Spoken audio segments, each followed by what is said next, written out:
The quiet hum of home. The rhythmic thwack, thwack of the butter churn filled the spring house, a comforting cadence that always settled Sarah's thoughts. Her hands, strong and accustomed to work, turned the wooden handle with practiced ease. Sunlight, filtered through the small, high window, painted a shifting mosaic on the stone floor, illuminating dust motes dancing in the cool, damp air. She hummed a low, tuneless melody, a simple tune without words, as her mind drifted to the upcoming baptism. It was only 2 weeks away.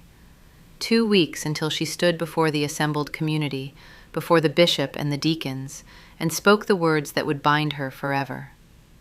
Ja, ich glaube. Yes, I believe.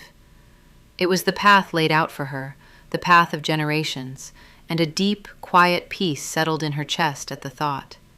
Yet, beneath that peace, a subtle tremor, like the faintest ripple on still water, occasionally surfaced. A question, unspoken and formless, that she quickly pushed away. There was no room for questions, not now. The butter was beginning to thicken, its creamy yellow hue deepening with each turn. She could feel the subtle resistance against her hands, a satisfying sign of progress. The air in the spring house smelled of cool earth, fresh cream, and a hint of the watercress growing by the stream just outside. It was the quiet hum of home, a symphony of simple tasks and familiar scents that had always defined her world. From the corner of her eye, through the open spring house door, she saw it, a flash of polished black, a car. Not one of their neighbors' modest sedans, but something sleek and unfamiliar, moving slowly down the dirt road that fronted their farm. Her hand paused its churning for a moment, her humming faltering.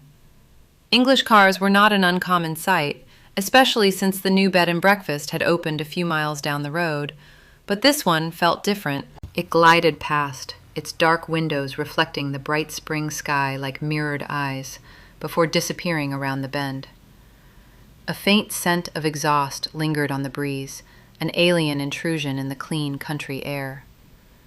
Sarah resumed her churning, the momentary interruption fading as the butter began to form into a solid mass. The peace returned, though perhaps a fraction less profound than before. She scooped the golden butter into a wooden bowl, pressing out the last drops of buttermilk with a paddle, her movements precise and unhurried. The faint, persistent tremor beneath her calm resurfaced, a whisper of something she couldn't quite name. Meanwhile, a short distance away, unseen by Sarah, David Miller was already at work. He'd spotted the Stoltzfus farm earlier, captivated by the weathered barn and the vibrant green fields stretching toward the distant tree line. He'd parked his rental car, the very black sedan Sarah had glimpsed, on a rarely used lane that skirted the edge of a fallow field, ensuring he wouldn't disturb anyone. He moved with a quiet efficiency, his camera bag slung over his shoulder. The late morning light was perfect, soft and diffuse, painting the landscape in gentle hues. He set up his tripod, carefully leveling the camera, its lenses glinting like a curious eye. The air here was remarkably fresh, carrying the scent of damp earth and burgeoning life, a stark contrast to the city air he was accustomed to. He took a deep breath, letting the tranquility settle over him.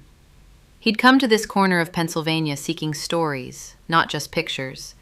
He was fascinated by the unique blend of tradition and resilience he'd observed in the Amish communities, and he wanted to capture the quiet beauty of their everyday lives, the rhythm of a world so different from his own. He was careful, always, to be respectful, to observe without intruding.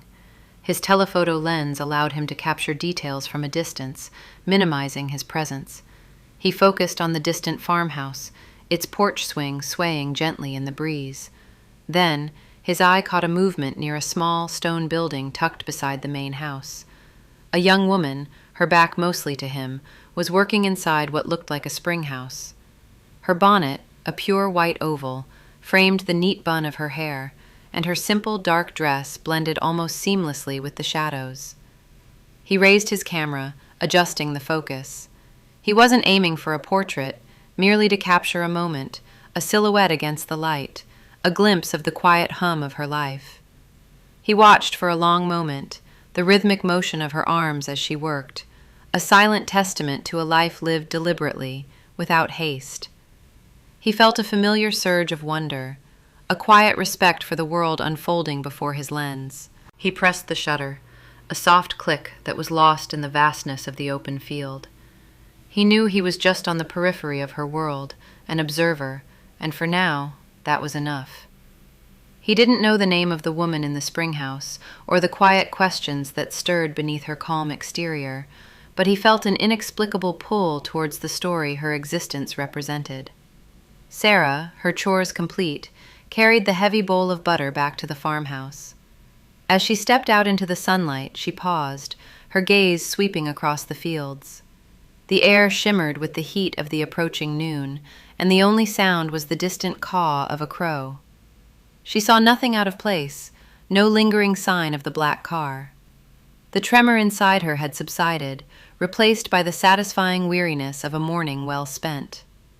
Yet, as she pushed open the kitchen door, she carried with her an unconscious awareness that the world, even her quiet corner of it, was not entirely static. A glimpse of another world. The unfamiliar black car had vanished as quickly as it appeared, leaving only a faint shimmer in the air where the heat had distorted the distant field. Sarah had returned to her chores, the rhythm of the tasks a comforting balm to the tiny ripple of unease the car had stirred. Yet, as she hung the damp sheets on the line, their crisp whiteness snapping in the gentle breeze, her gaze kept straying, not to the fields, but to the edge of their property, near the overgrown hedgerow where the lane curved out of sight. She knew, with a certainty that hummed beneath her skin, that the car had belonged to the man she'd glimpsed. A stranger, an English man, whose presence felt like a brightly colored thread woven into the muted tapestry of her day.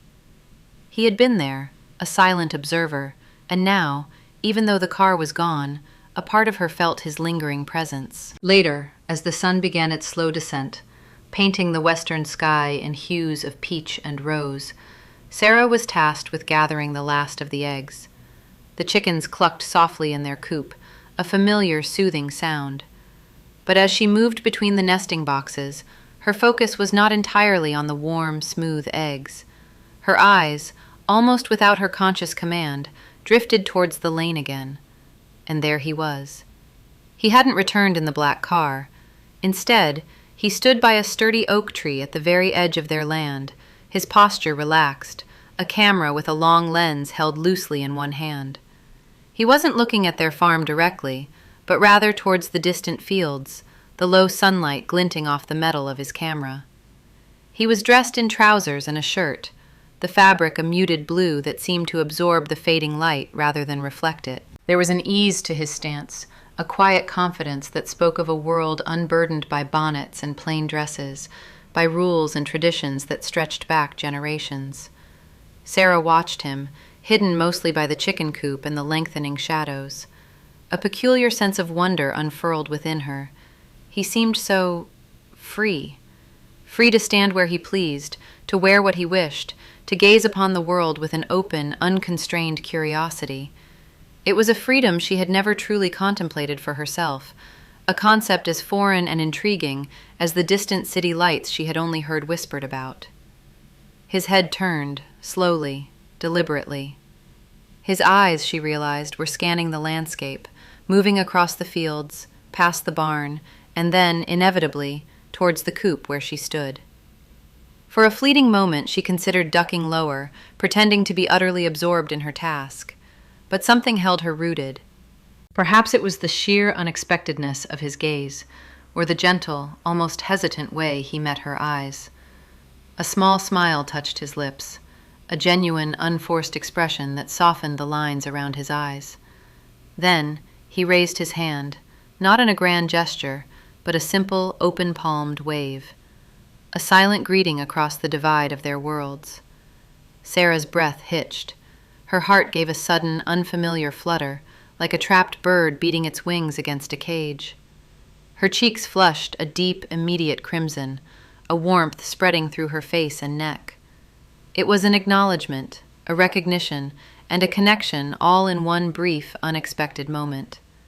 She felt exposed, yet oddly seen. Her eyes darted away, fixed instantly on the rough-hewn planks of the coop wall, as if the wood held some profound secret she suddenly needed to decipher. The eggs in her basket felt heavier.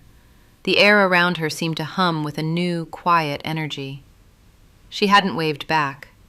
She couldn't. The thought of such an act, so bold, so public, sent a tremor through her.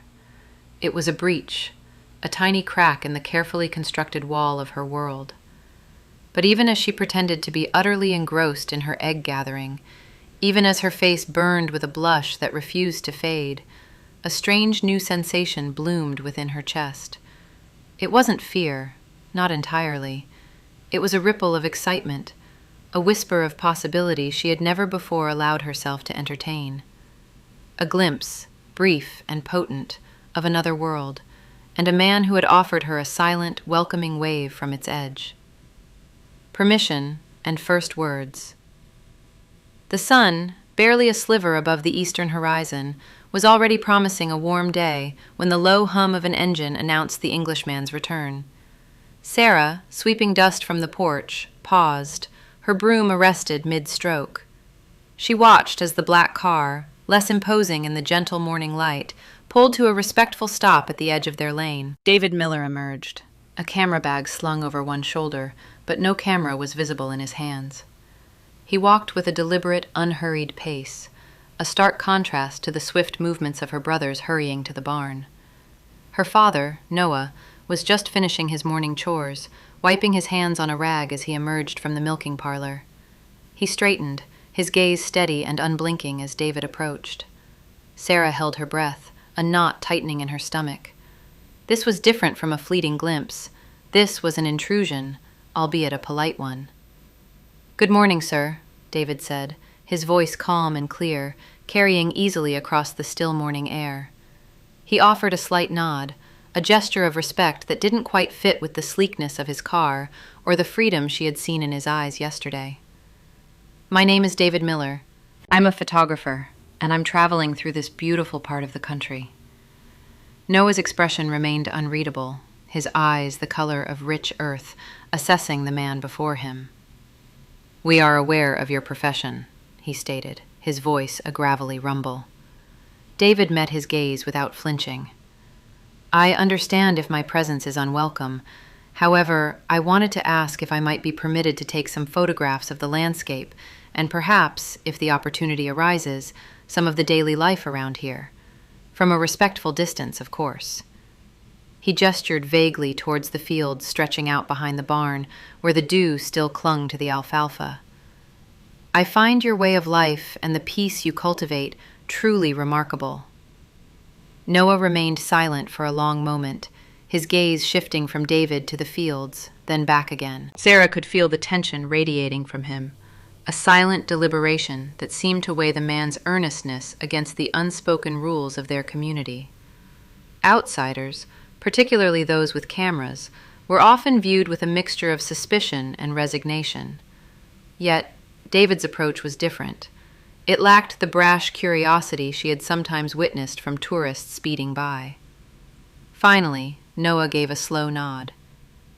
"You may photograph the land, Mr. Miller, but our faces, our people, that is not for your lens." "Understood, sir," David replied, a hint of relief in his voice. "I respect your wishes entirely." He paused, then took a tentative step towards Sarah, who had frozen by the porch pillar. "And, if I may, I'd also like to learn a little more about this place. Perhaps speak with your daughter, if she is willing." Sarah's head snapped up, her eyes widening in surprise. No Englishman, no man outside their community, save for the bishop on official visits, had ever directly requested to speak with her. Her father, surprisingly, offered no objection. He simply turned and walked back towards the barn, leaving Sarah exposed, a flutter of unease and a strange exhilaration stirring within her. David turned fully to her, his gaze gentle but direct.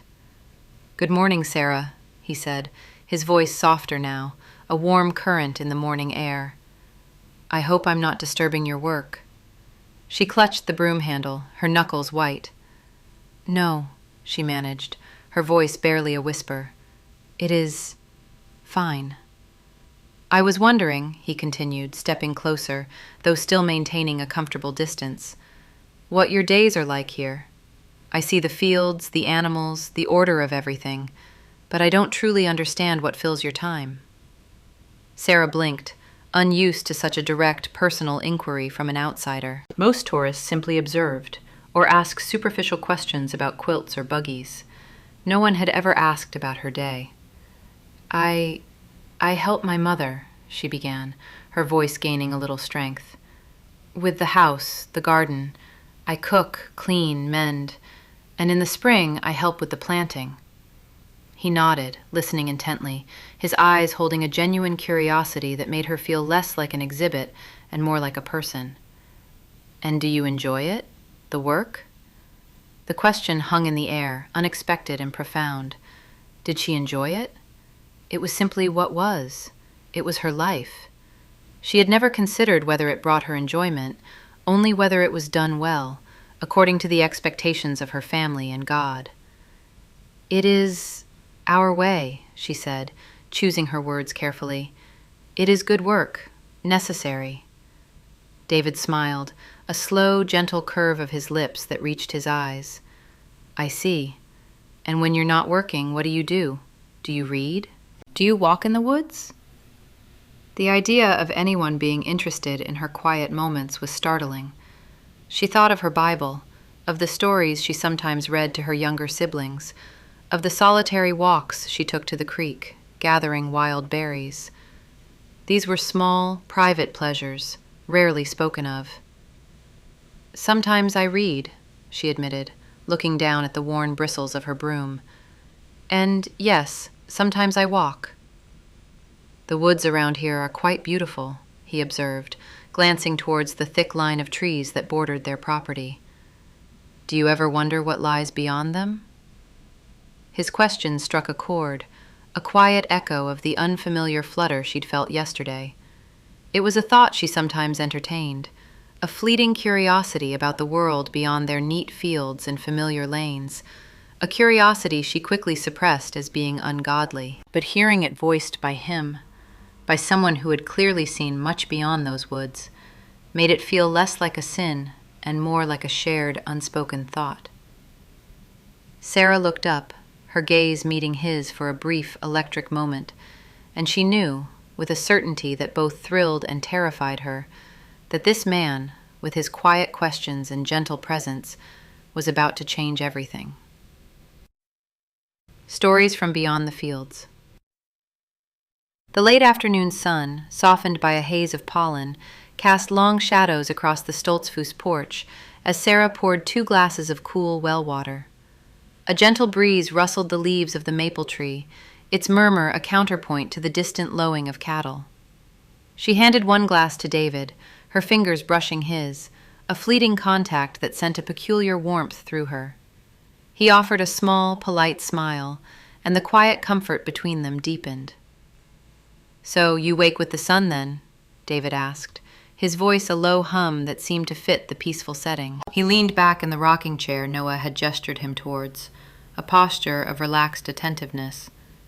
Sarah nodded, her gaze drifting to the field stretching beyond the barn. Always. There are cows to milk, chickens to feed. The garden needs tending, especially this time of year. She described her mornings, the familiar rhythm of chores that had been the bedrock of her life since childhood. She spoke of the damp earth clinging to her hands as she weeded, the satisfying weight of a full pail of milk, the clucking chorus of hens greeting her. She found an unexpected ease in sharing these details, almost as if she were painting a picture for him with words. And in the afternoons? He prompted, his eyes reflecting a genuine interest that felt different from the casual inquiries of the few English visitors who sometimes passed through. Sewing, canning, mending, she listed, her hands unconsciously smoothing the fabric of her apron. Sometimes, if the weather is fine, I walk to the creek. There's a quiet spot under an old willow where the water runs clear over smooth stones. It's a place for thinking. She paused, surprised at her own candor. She rarely spoke of her solitary moments, her inner world, to anyone. David listened, a thoughtful expression on his face.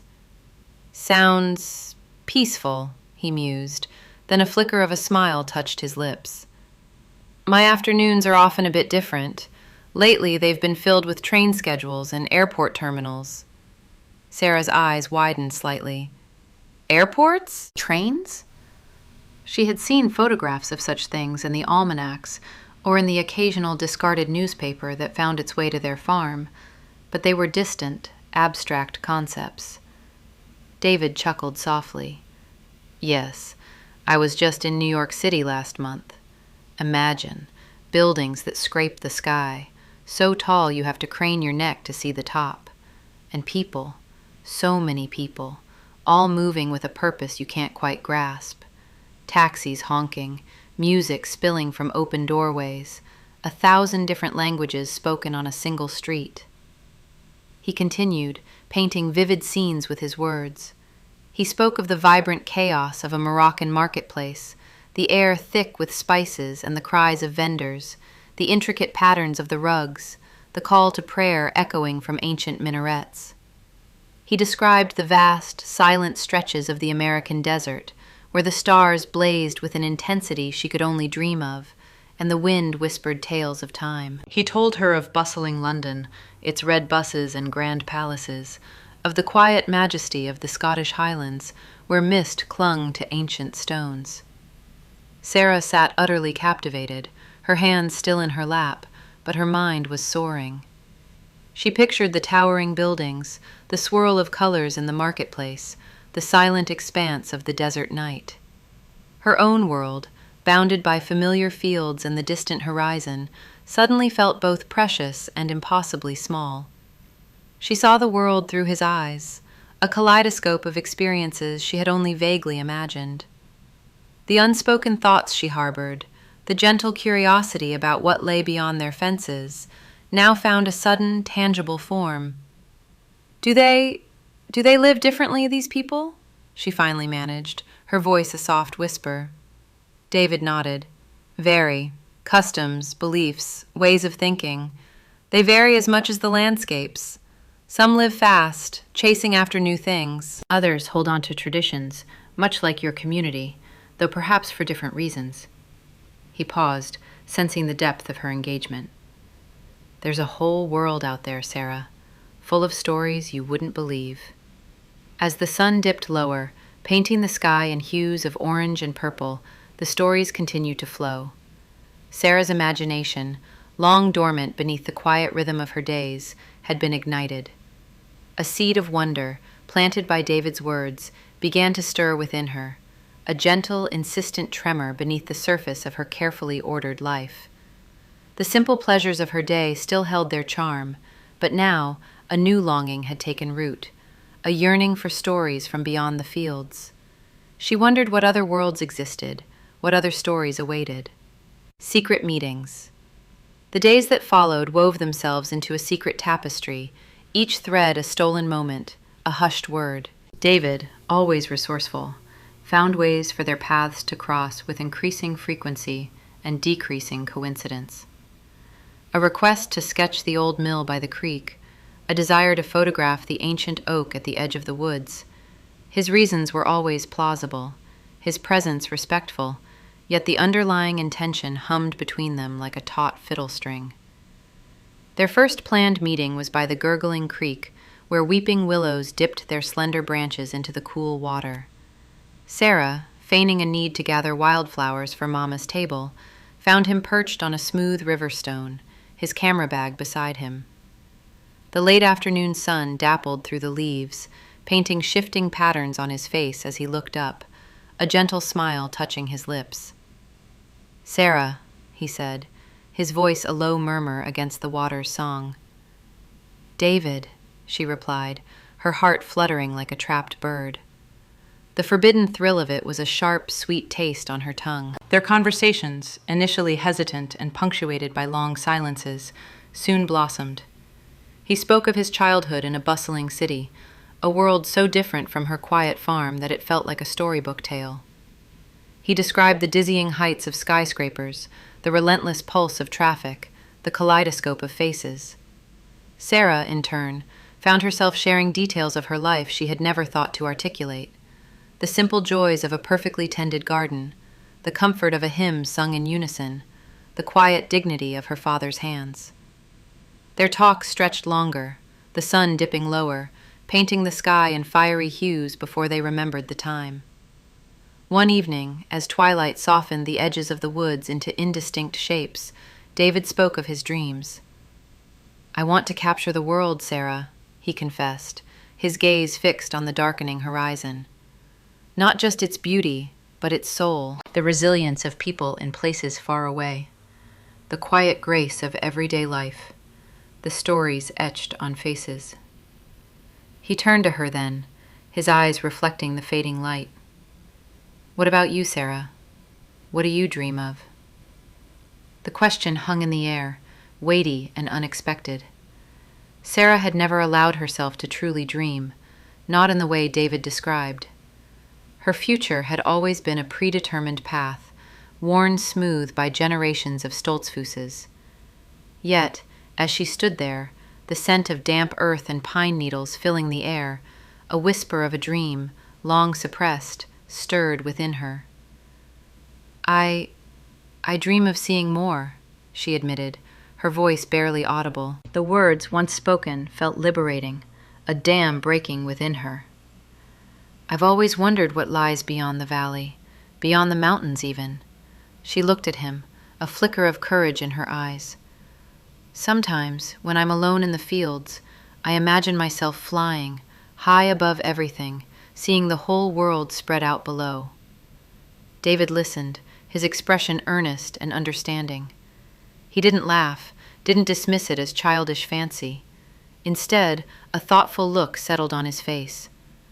"That's a beautiful dream, Sarah," he said softly, "to see the world from a different perspective." Their meetings became bolder, their chosen spots deeper in the woods, further from prying eyes.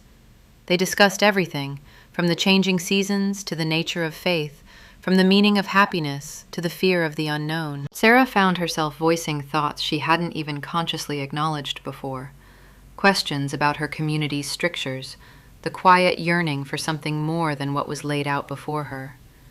She spoke of the weight of expectation, the pressure to conform, the sometimes suffocating embrace of tradition. David, with his gentle probing and unwavering attention, drew these nascent thoughts from her, giving them shape and voice. One afternoon, sitting on a moss-covered log, David pulled out a small, worn, leather-bound book from his bag. "This is my travel journal," he explained, flipping through pages filled with neat handwriting and small, intricate sketches. "It's where I keep track of my experiences, my observations, my private thoughts." He paused, then offered it to her. "Would you like to read some?" Sarah hesitated, then reached out, her fingers trembling slightly as she took the book. It felt intimate, a piece of him entrusted to her. As she read snippets of his adventures, descriptions of sun-drenched ruins and bustling foreign markets, the world outside her valley felt less like a distant fantasy and more like a tangible reality, waiting to be explored. Leaving their secret rendezvous became increasingly difficult. The return to her familiar life felt starker, the silence of her home more profound. The questions David had awakened within her lingered, echoes in the quiet corners of her mind, challenging the foundations of everything she had ever known. A new kind of hunger gnawed at her, a yearning for discovery that felt both exhilarating and terrifying. A glimpse of the unknown. The late afternoon sun, filtered through the leaves of the old oak, dappled the ground where Sarah and David sat. The air was thick with the scent of pine and damp earth, a familiar balm to Sarah's soul. Today, however, a new aroma mingled with it, the faint, metallic tang of David's camera resting on his lap. He had been quiet, seemingly lost in thought, and Sarah, respecting his silence, had watched a squirrel bury an acorn with intense focus, her heart a drumbeat against her ribs. "Sarah," David finally said, his voice soft, almost a whisper. She turned, her gaze meeting his, and saw a flicker of hesitation in his eyes, quickly replaced by a gentle resolve. He lifted the camera, its black body a stark contrast to the greens and browns of their surroundings. "I want to show you something." He pressed a button, and the small screen on the back of the camera sprang to life, glowing with an inner light. Sarah leaned in, her breath catching in her throat. The image that filled the screen was unlike anything she had ever seen. It was a street, but not the gravel paths of her valley. This was a canyon of stone and glass, towering structures reaching impossibly high into a hazy sky. Tiny specks, no doubt people, moved with a frantic energy below. Lights gleamed from countless windows, and what looked like metal boxes, larger than any buggy, streamed along paved thoroughfares.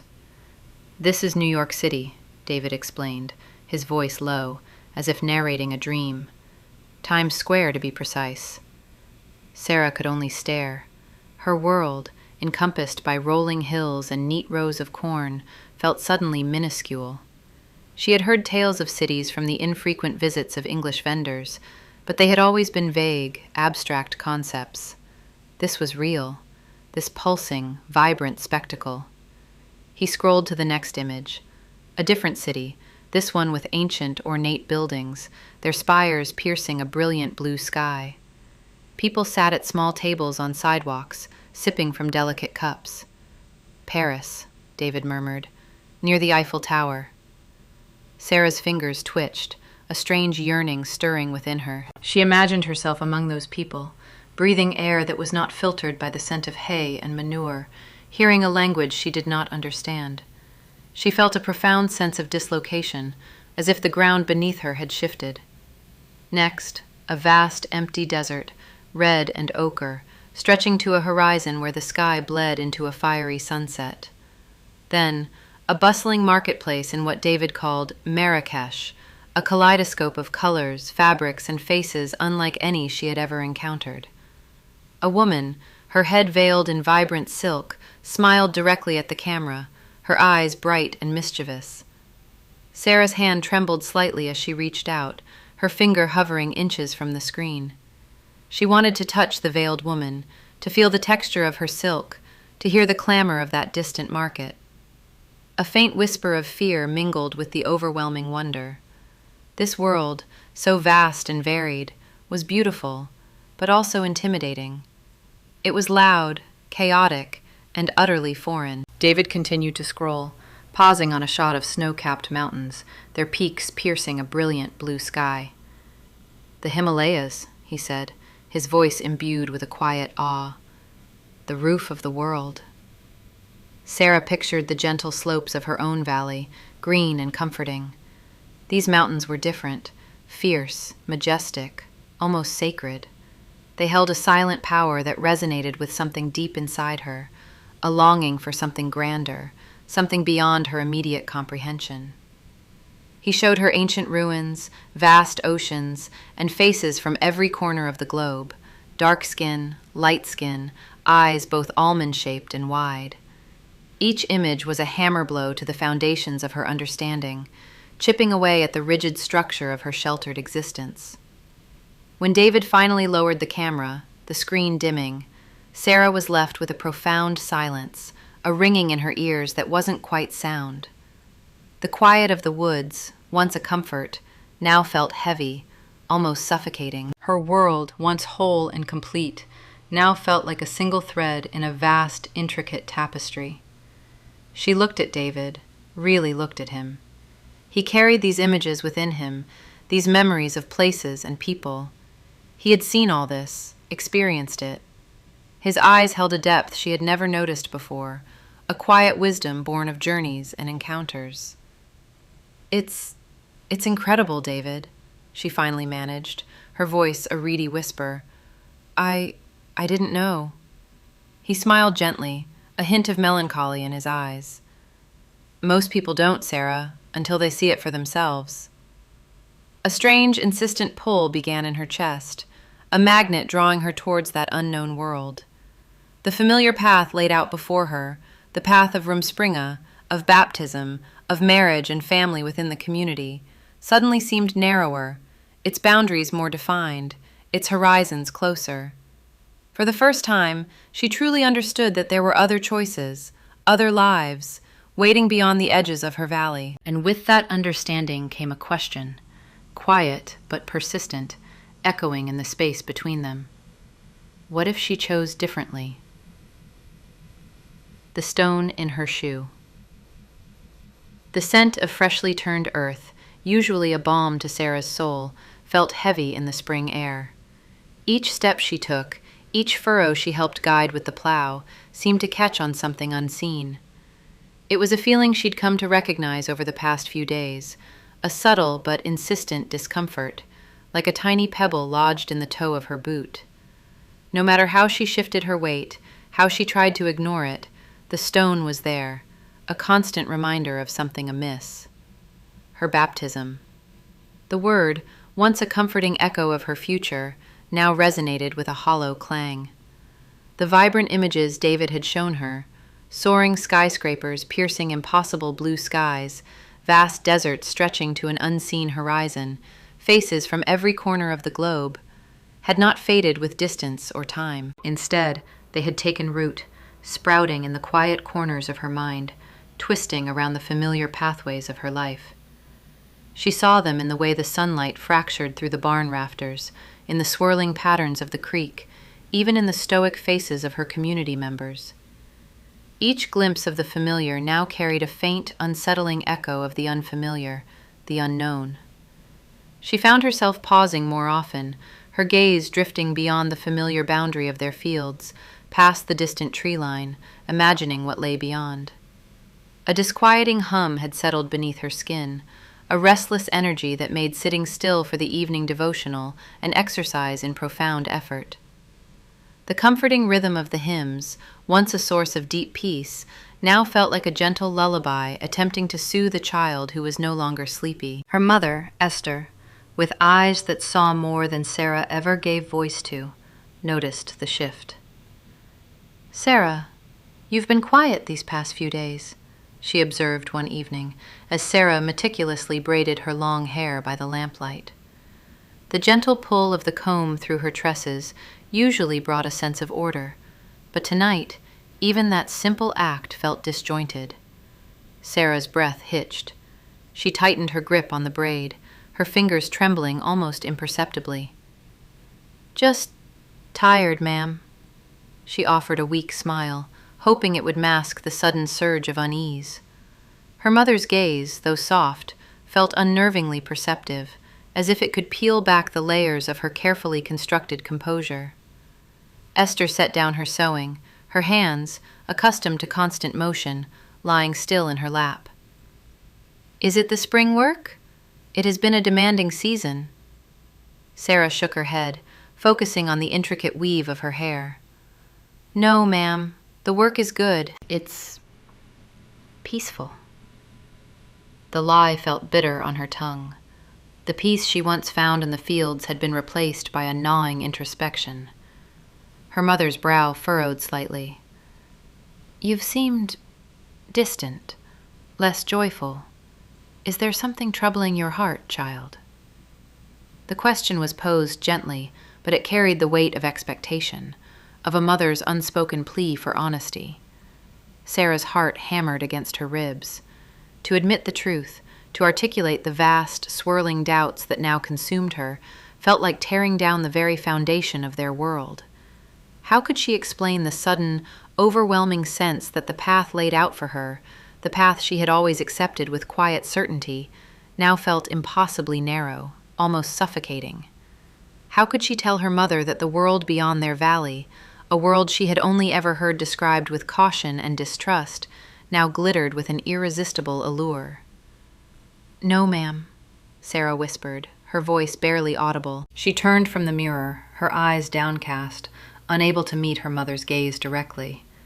She picked up a loose thread from her apron, meticulously rolling it between her fingers. "I am well."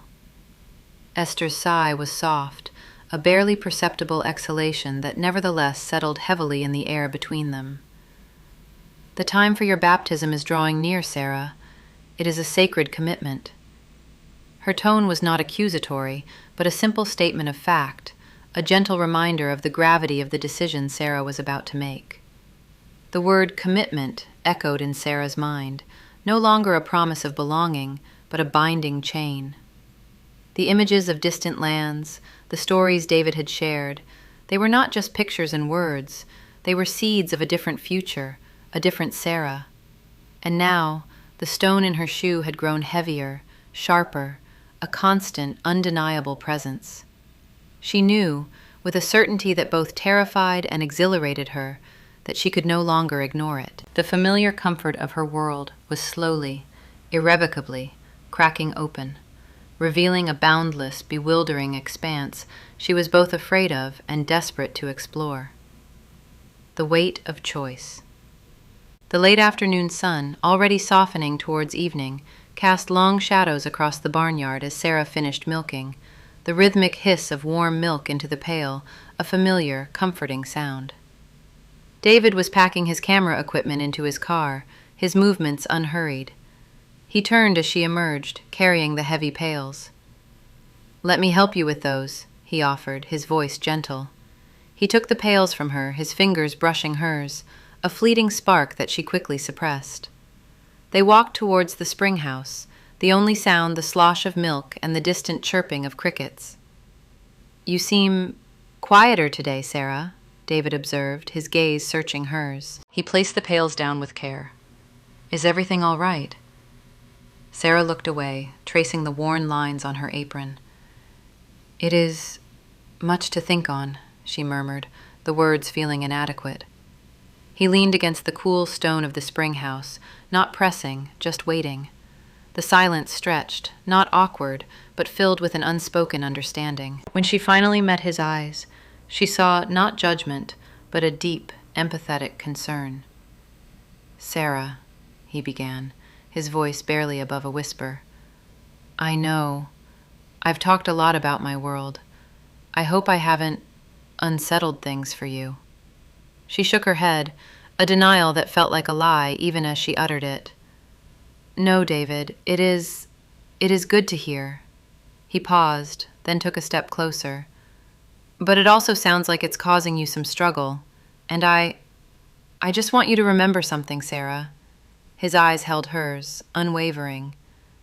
"Your happiness, your choice, matters. More than anything.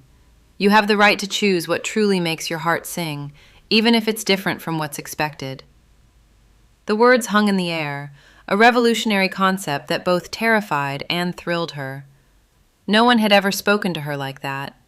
Her life had always felt like a path already laid out, a decision already made for her by generations. To hear that her personal joy, her individual will, held such weight was dizzying. A tremor ran through her, a mix of fear and a strange, exhilarating hope. She couldn't form a reply, merely nodded, her throat tight. He gave her a small, kind smile. "I should go. I'll be back in a few days to process the photos." He turned, and in moments, the hum of his engine faded into the quiet evening. The next day, the air was thick with the scent of impending rain, a heavy, humid stillness that matched the turmoil in Sarah's soul. Tomorrow. Tomorrow was the day. The weight of David's words, "Your choice matters," pressed down on her, heavier than any physical burden. After finishing her chores, she found herself walking, drawn by an invisible current, towards the hidden meadow beyond the cornfields. The tall grass, dotted with late summer wildflowers, brushed against her skirt, cool and damp. A faint breeze rustled through the leaves of the ancient oak at the meadow's edge, a soft sigh. Here, away from the familiar sights of the farm, away from her mother's watchful gaze, she allowed the dam within her to crack. She knelt, burying her hands in the cool earth, feeling the countless tiny lives beneath her fingertips. This earth, this community, was all she had ever known. It was the roots that anchored her, the hands that had guided her, the voices that had sung her to sleep. The thought of leaving it, of severing these ties, was a searing pain, a betrayal that felt unthinkable. Her baptism, a sacred promise, was the natural progression, the sealing of her fate. It was a comfort, a certainty. But then, the other voice, David's voice, echoed in her mind. His descriptions of mountains that touched the sky, oceans that stretched beyond sight, cities alive with 1,000 different stories. His patient questions, his genuine interest in her thoughts, her feelings. He had opened a window in her soul, and through it, she had glimpsed a world vibrant and terrifyingly vast, a world where she might be more than just Sarah, daughter of Esther, future wife of a good Amish man. The meadow, usually a place of peace, now felt like a battleground. Her heart was a pendulum, swinging wildly between the familiar comfort of her known life and the intoxicating pull of the unknown. Her loyalty to her family and faith wrestled with this burgeoning, undeniable yearning for something more, something different, something hers. The choice, once so clear, was now a chasm, and she stood on the precipice, deeply, profoundly torn. The rain began to fall, soft and insistent, mirroring the tears that finally tracked paths down her cheeks. A brave, trembling voice. The scent of beeswax polish clung to the air in the silent house, a familiar comfort that now felt like a suffocating shroud. Sarah sat on the edge of her simple cot, her hands clasped so tightly her knuckles shone white. Outside, the morning sun, usually a beacon of peace, cast long, accusatory shadows through the window. Today was the day of her baptism, the day she was meant to publicly declare her commitment to the Amish way, to shed her youthful frivolity and embrace the solemn responsibilities of a married woman. But the words wouldn't form in her heart, not truthfully. The path laid out for her, once so clear and inevitable, now forked into a dizzying array of unknowns. David's gentle questions, his empathetic gaze, had not just shown her a different world, they had revealed a different her. A Sarah who yearned to see the ocean, to learn the stories held within foreign books, to feel the cool click of a camera in her own hands. A Sarah who, for the first time, understood the quiet ache of unfulfilled desire. Fear, cold and sharp, pierced through her. Fear of her father's stern disappointment, her mother's heartbroken tears. Fear of the whispers that would follow her, the judgment in the eyes of her neighbors. But beneath that fear, a new, fragile courage was beginning to bloom. It was the courage David had spoken of, the quiet strength to choose her own happiness. Could she truly stand before her community, before God, and make a promise her heart no longer believed? The thought was a searing brand, impossible to ignore. A faint clatter from the kitchen, Ma preparing breakfast, startled her. Time was slipping away. She closed her eyes, picturing the faces of her family, her stern but loving dad, her gentle Ma, her younger siblings who looked up to her with innocent adoration. She loved them, deeply, fiercely. Their pain would be her pain. But what about her own? To deny this burgeoning self, this nascent yearning, felt like a betrayal of a different kind. She opened her eyes, a newfound resolve hardening her jaw. The decision, agonizing as it was, had been made. It wasn't a rejection of her family, not truly. It was an affirmation of herself. She would speak. When she walked into the kitchen, the aroma of buckwheat cakes and simmering coffee filled the air. Ma was humming a low hymn, her back to Sarah, stirring a pot on the stove. Dad sat at the scrubbed pine table, meticulously sharpening a pocket knife, his brow furrowed in concentration. The younger children were already outside, their laughter echoing faintly. Sarah's breath hitched.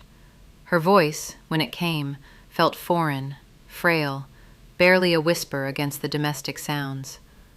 Ma, Dad. Both parents turned, their expressions shifting from peaceful absorption to mild inquiry. Ma's soft smile faded slightly as she caught sight of Sarah's pale face, the tremor in her hands. Dad laid down his knife, his gaze steady, searching. "Sarah, child, what troubles you?" She swallowed hard, her throat suddenly dry. This was it. The moment everything changed. I cannot be baptized today." Silence descended, thick and suffocating, broken only by the gentle ticking of the wall clock. Ma's hand flew to her mouth, her eyes wide with shock, glistening with unshed tears. Dad's face, usually so composed, crumpled slightly, a deep crease appearing between his brows. His gaze, once warm, now held a pain that twisted Sarah's stomach. What are you saying, Sarah?" Ma's voice was a choked gasp. Sarah took a shaky breath, forcing herself to meet her father's gaze. I cannot make the vows today. My heart is not ready. I need to understand more of the world, Dad, to see what else there is." The last words were barely audible, laced with a fear that threatened to overwhelm her. Dad pushed back his chair, the scraping sound loud in the sudden stillness. He stood, a towering presence, his eyes reflecting a mixture of confusion, disappointment, and something akin to betrayal. "The world, Sarah? What world are you speaking of?" "The one we have always known is the only true path, guided by God's light. What has put these English notions into your head?" His voice was low, laced with a tremor of anger. "It's not English notions, Dad," Sarah insisted, finding a fragile strength. "It's my own questions, my own heart. I need to find my own way, to truly choose, not just follow." She clasped her hands together, a silent prayer for understanding. Ma finally moved, coming to Sarah's side, her hand resting gently, tentatively, on her arm. Her eyes were still brimming, but there was a flicker of something else there, a faint echo of the same yearning Sarah felt. "Sarah, think what this means," Ma whispered, her voice laced with pain. "The community, your future." "I have thought, Ma," Sarah said, her voice still trembling but infused with a new resolve. "More than anything, and I know this must be my choice." She met her mother's gaze, then her father's, unwavering despite the storm brewing in their eyes.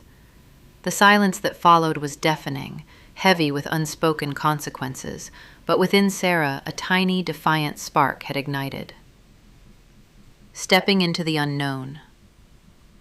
The morning air was crisp, carrying the scent of damp earth and the distant lowing of cattle, familiar sounds that usually heralded the start of another predictable day.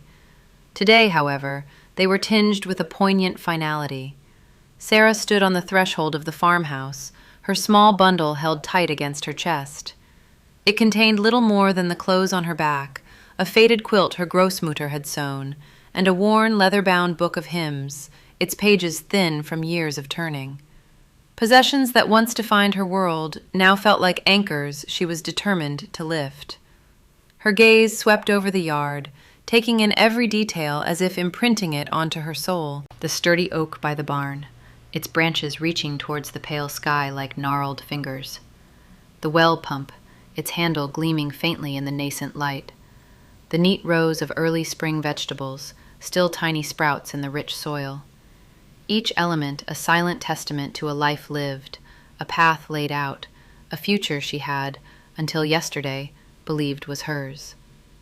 A pang of loss, sharp and unexpected, pierced through her. It wasn't just a home she was leaving, it was a part of herself, a deep-seated identity woven into the fabric of this place, this family, this community. She thought of her father, his face etched with a pain more profound than anger. His words, though few, had been heavy with disappointment, the weight of a broken tradition. Her mother's quiet tears, her gentle pleas, had been even harder to bear. Sarah had stood firm, a resolve she hadn't known she possessed, hardening her spirit against the familiar pull of guilt. It was a choice born of necessity, a yearning too powerful to ignore. A quiet rustle drew her attention. David stood a little way off, by the edge of the lane where the gravel met the packed earth. He didn't approach, respecting the sanctity of this final moment, this private farewell. His presence, however, was a comforting warmth, a quiet promise in the unfolding uncertainty. He was a beacon, a gentle guide in the vast, uncharted territory that lay before her. Taking a deep breath, Sarah turned from the farm, from the life she had known.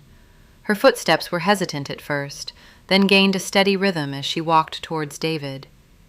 Each step was a deliberate severance, a quiet declaration. The gravel crunched softly under her plain black shoes, a sound that felt loud in the stillness of the morning. When she reached him, David offered a small, reassuring smile, his eyes reflecting a quiet understanding. He didn't speak, didn't need to. In his gaze, she saw not judgment, but acceptance, and a patient readiness to embark on this new journey with her. "Are you ready, Sarah?" he finally asked, his voice a soft murmur that barely disturbed the quiet. Sarah looked past him, down the long, winding lane that stretched out into the unknown. The road was narrow, flanked by fields still dormant, waiting for the farmer's touch. Beyond the fields, a line of trees marked the boundary of their familiar world, and beyond that, a world she had only glimpsed through David's stories and photographs.